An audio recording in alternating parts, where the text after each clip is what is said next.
ሰላም ጤና ይስጥልን የቻናላችን ቤተሰቦች ዛሬ ሁላችንንም የሚመለከት አንድ ወሳኝ ጉዳይ ይዘንላችሁ ቀርበናል። እሱም በፕላስቲክ ከረጢቶች ወይም ፌስታል በተለምዶ ፌስታል የምንለው ላይ የተጣለው ጥብቅ ክልከላ ነው።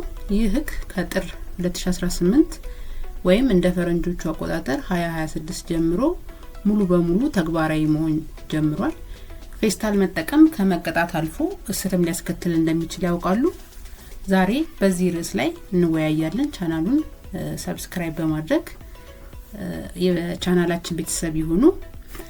መንግስት ባወጣው አዋጅ ቁጥር 1383/2017 መሰረት ማንኛውንም አይነት ለአንድ ጊዜ ብቻ የሚያገለግሉ ቀጫጭን የፕላስቲክ ከረጢቶችን ማምረት፣ ማከፋፈል፣ መሸጥም ሆነ መጠቀም የተከለከለ ነው። ይህ የሆነው የአካባቢ ብክለትን ለመቀነስና የእንስሳትን ጤና ለመጠበቅ ሲባል ነው። በኢትዮጵያ የፕላስቲክ ከረጢቶች ክልከላ የሚመራው በቅርቡ በጸደቀውና ስራ ላይ በዋለው አዋጅ ነው። ይህ አዋጅ የደረቅ ቆሻሻ አያያዝና አወጋገድ አዋጅ ቁጥር 1383/2017 ይባላል። ተፈጻሚነቱ ይህ አዋጅ ከሐምሌ 2017 ዓ.ም ጀምሮ የ6 ወራት የዝግጅት ጊዜ ተሰጥቶት ከጥር 23 ቀን 2018 ጀምሮ በአገር አቀፍ ደረጃ ሙሉ በሙሉ ተፈጻሚ መሆን ጀምሯል። ይህ ማለት አዋጁ የወጣው 2017 ከዛሬ 6 ወር በፊት ነው ማለት ነው፣ ሐምሌ ላይ።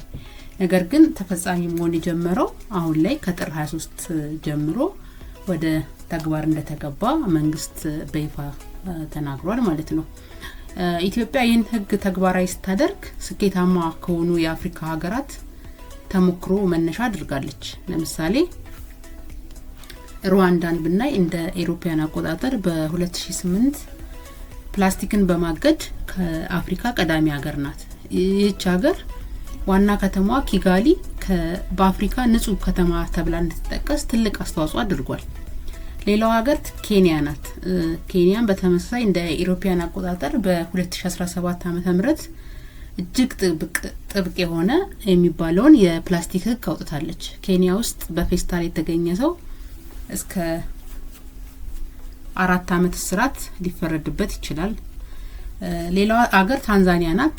ታንዛኒያ እንደ ኢሮፒያን አቆጣጠር በ2019 ተመሳሳይ ክልከላ በማውጣት በድንበር ላይ ጥብቅ ፍተሻ ታደርጋለች። በኢትዮጵያ ውስጥ ይህ ህግ ከወጣ በኋላ ህጉ ቢጣስ ምን ይደርስብናል? ቅጣቱ እንደ ጥፋቱ ደረጃ ይለያያል። ለምሳሌ ለግለሰብ ሲሆን፣ ለነጋዴ ሲሆንና ለአምራቾችና አስመጪዎች ሲሆን ይለያያል። ለግለሰቦች ፌስታል ተይዘው ከተገኙ ከ2000 እስከ 5000 ብር መቀጫ ሊከፍሉ ይችላሉ። ለነጋዴዎች ወይም ለሱቆች ከ50,000 እስከ 200,000 ብር የሚደርስ ከባድ ቅጣት እንዳለው አዋጁ ይገልጻል ማለት ነው። ለአምራቾችና አስመጪዎች ደግሞ ሲሆን ቅጣቱ ከፍ ይላል፣ እስከ 200,000 ብር ቅጣትና እስከ 5 ዓመት በሚደርስ ጽኑ እስራት እንደሚቀጡ አዋጁ በግልጽ ያስቀምጣል ማለት ነው።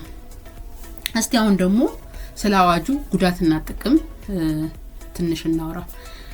ፌስታል በዋጋው ርካሽና ለገበያ አመቺ ቢሆንም ጉዳቱ ግን አመዝኗል። በሀገራችን ካለ የፕላስቲክ ቆሻሻ 46% ፌስታል ነው። ይህ ቆሻሻ የፍሳሽ ማስወገጃዎችን ይደፍናል፣ ለከብቶች ሞት ምክንያትም ይሆናል። እንዲሁም አፈርን በማበላሸት ምርታማነትን ይቀንሳል። የህጉ ጥቅሞች ምንድናቸው ለህብረተሰቡ? አንደኛ፣ ለጤና መጠበቅ።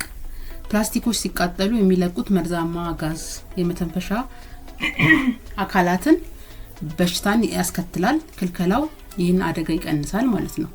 ሌላው የግብርና ምርታማነት። ፌስታል አፈር ውስጥ ሲቀበር ውሃ ወደ ታች እንዳይሰርጽ በማድረግ ምርትን ይቀንሳል። ክልከላው ለአርሶ አደሩ ትልቅ እፎይታ ነው ማለት ነው። ሌላው የእንስሳት ደህንነትን በመጠበቅ ደረጃ በኢትዮጵያ በርካታ ከብቶች ፌስታል በልተው ይሞታሉ። ይህ ህግ የእንስሳትን ህይወትና የባለቤቶቹን ንብረት ይታደጋል ማለት ነው። ሌላው የከተማ ውበትና ንጽህና ነው። በየመንገዱ በየዛፍ ላይ የሚንጠለጠሉ ፌስታሎች በመቅረታቸው ከተሞች ለነዋሪዎች ሆነ ለቱሪስቶች ማራኪ ይሆናሉ። ሌላው የተግዳሮቶቹ ወይም የህጉ ጉዳቶች፣ ይሄ ህግ በመውጣቱ ምክንያት ምንድነው ጉዳት ያለው ብለን ስናይ፣ አንደኛ የኑሮ ውድነት። ፌስታል በነፃ ወይም በዝቅተኛ ዋጋ ይገኝ ነበር።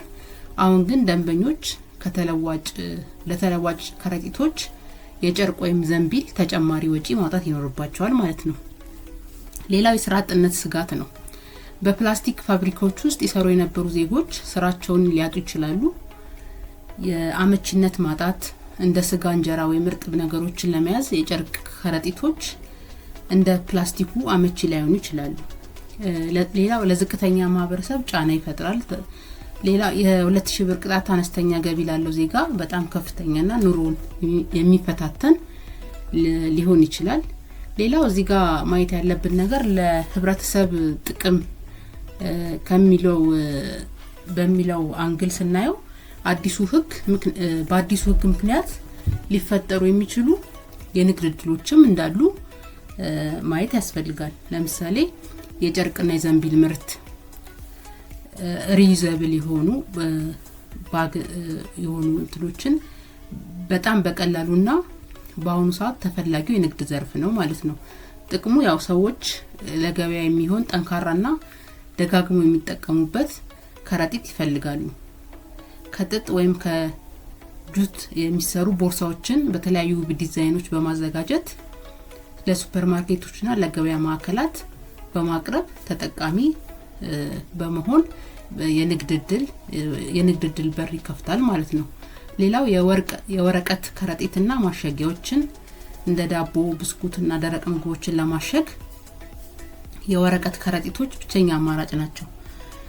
ይህም የሚጠቅመው ምንድነው? በቀላሉ የሚሰበሰብና ለአካባቢ ተስማሚ ነው። በተለያዩ መጠኖች የሚሰሩ የወረቀት ከረጢቶችን በማምረት ለካፌዎች፣ ለፋርማሲዎች፣ ለዳቦ ቤቶች በማቅረብ ተጠቃሚ መሆን ይቻላል ማለት ነው። ሌላው ባዮፕላስቲክ ነው። ከበቆሎ፣ ከሸንኮራ አገዳ ወይም ከድንች ተረፈ ምርት የሚሰሩና በአፈር ውስጥ በቀላሉ የሚበሰብሱ ማሸጊያዎች ናቸው። እንደ ፌስታል ያገለግላሉ፣ ነገር ግን አካባቢን አይበክሉም። ይህ በቴክኖሎጂ የታገዘ አነስተኛ ፋብሪካ በማቋቋም ህጋዊና ለአካባቢ ተስማሚ የሆኑ ማሸጊያዎችን በማምረት የንግድ እድል ይከፍታል ማለት ነው። ሌላው የፕላስቲክ መልሶ ጥቅም ነው። ህጉ አዳዲስ ፌስታሎች እንዳይመረቱ ቢከለክልም በየቦታው የተከማቹ ቆሻሻዎች ግን መልሶ መጠቀም ይፈቅዳል። ሪሳይክሊንግ ማለት ነው። ቆሻሻን ወደ ሀብት ይቀይራል። ጥቅሙ ይሄ ነው። ሌላው የተጣሉ ፕላስቲኮችን በመሰብሰብ ለሌሎች የፕላስቲክ ውጤቶች ለምሳሌ ለባልዲ፣ ለፌሮ፣ ለሲሚንቶ ቱቦዎች እንደ ጥሬ ዕቃ ማቅረብ ነው ማለት ነው። ሌላው የቤት ውስጥ ማሸጊያዎችን ማከፋፈል። ብዙ ነጋዴዎች በአሁኑ ሰዓት ከፌስታል ውጪ ምን መጠቀም እንዳለባቸው ግራ ተጋብተዋል። ስለዚህ የተለያዩ አማራጭ ማሸጊያዎች የወረቀት፣ የጨርቅ፣ የሸክላ በማሰባሰብ ለችርቻሮ ነጋዴዎች የሚያከፋፍል ድርጅት መክፈት ይችላሉ ማለት ነው። ሌላው ምንድነው አማራጩ? የአማራጭ መውጫ ምን እንጠቀም ነው የሚለው አሁን ወደ መፍትሄው ወደ ድሮ መመለስ ነው። ለምሳሌ የጨርቅ ቦርሳዎችን፣ ዘንቢሎችን ወይም በወረቀት የታሸጉ እቃዎችን መጠቀም መጀመር ለኪሳችንም ሆነ ለአካባቢያችን ትልቅ ጥቅም አለው። በዚህ ረገድ በአሁን ሰዓት ላይ የተመቻቹ የተለያዩ ከፌስታል ውጪ የሆኑ ምርቶች ገበያ ላይ ይሸጣሉ። ያው ቅድም እንደ ጉዳቱ እንዳየነው ወጫቸው ከባድ በአሁን ሰዓት ሊሆን ይችላል። ነገር ግን ያው ወደፊት ብዙ የስራ እድሎች ስለሚመቻቹ ዋጋቸው ይቀንሳል ተብሎ ይጠበቃል ማለት ነው። እንደማጠቃለያ ህጉ ለአጭር ጊዜ የገንዘብና የአመቺነት ጫና ቢኖረውም ለረጅም ጊዜ ግን ለሀገራችን ተፈጥሮና ለልጆች ጤናማ አካባቢ በመፍጠር ወሳኝ የሆነ እርምጃ ነው።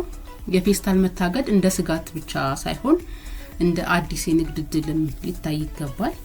የነገውን ንጹህ አካባቢ ከመፍጠር ባለፈ እነዚህ ንግዶች በመጀመር ለራሳችንም ገቢ መፍጠር እንችላለን ማለት ነው። እስቲ እናንተስ የፌስታል መታገድ ጥቅሙ ያመዝናል ወይስ ጉዳቱ? በአዲሱ ቅጣትስ ላይ ምን አስተያየታላችሁ? ይህንን ኮሜንት ላይ አስፍሩልን። ስለተከታተላችሁ እናመሰግናለን። ላይክ፣ ሼር፣ ሰብስክራይብ በማድረግ የቻናላችን ቤተሰብ በመሆን እንድታበረታቱን ደግሞ እንጠይቃለን እናመሰግናለን